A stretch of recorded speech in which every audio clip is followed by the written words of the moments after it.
So exactly a year from today, yes, it's that close. Exactly a year from today, the 2026 World Cup is going to kick off in the United States, Canada, and Mexico. Now, the big question for you out there, the fans, journalists, and whoever wants to attend that World Cup is, how do I get into these countries, particularly the United States, which is pretty important because they'll be hosting, 78 of the matches that will be played during this 2026 World Cup is, how do I get a visa?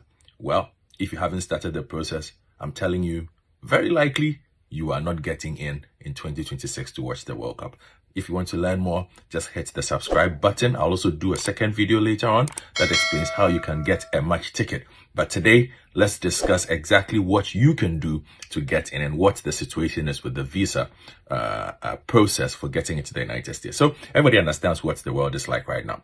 Countries are tightening up on migration. The United States is not different. Canada is not different. And Mexico is also not different, considering the fact that the World Cup is supposed to be considered like an open gate. A lot of us from Africa will be asking, how do we get in?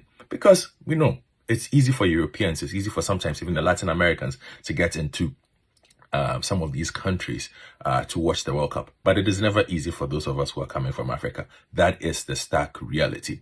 And so we ask ourselves, will the processes change? For those of you who went to Qatar in 2022, you would perhaps looking forward to a visa process that is open, that has waivers, and that is different from the norm.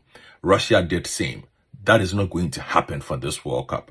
It looks like US, Canada, and Mexico are going to stick with their standard visa processes, which is why I said, if you haven't started the process already, that means you haven't gone online to start applying, then you have a big problem, because we know that wait times for those of us who are in Africa, particularly some countries like if you're in Nigeria, if you are in a place like Ethiopia and others, the wait times are particularly long, okay, to get a visa. And because we are not sure that there are going to be waivers, it becomes exceptionally difficult if you haven't started the process. But then the thing is this, how do I know if my country, how do I start booking tickets and visas if my country has not qualified?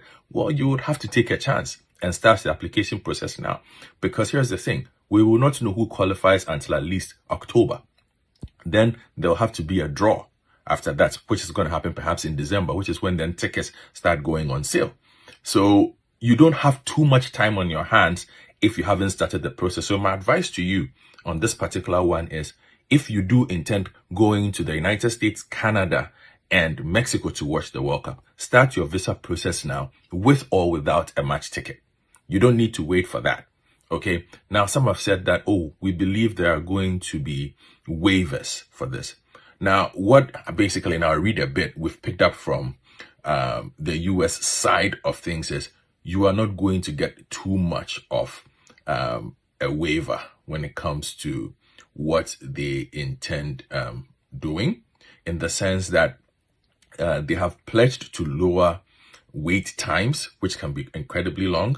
But it will not treat soccer fans preferentially. Why? Because there are people who come to school, there are people who go for business, there are people who need medical waivers, and most of those people, for the purpose of coming to these countries, don't get waivers. So they are not going to change that system simply because there are football fans coming in. And there are those who have also said that, you know, the US visa process when it comes to wait times, and that is true. Particularly for the B visa, for some countries you might have to wait 300 days. Ghana is slightly different, but the thing is this, they don't give a lot of the visas as well. If you look at the recent numbers that came through, over in 2024, over 61,000 applications, only 21,000 persons got in. Okay, so you need to get, so that's what I'm saying, that if you want to get through this process, get online, apply for your B1, B2 visa. It takes around 90 minutes to fill that form. Put in your application and keep your fingers crossed. That is the best thing that you can do, because I promise you, there will not be any special process for regular people who are coming. Yeah, that's my tip for you. So get on.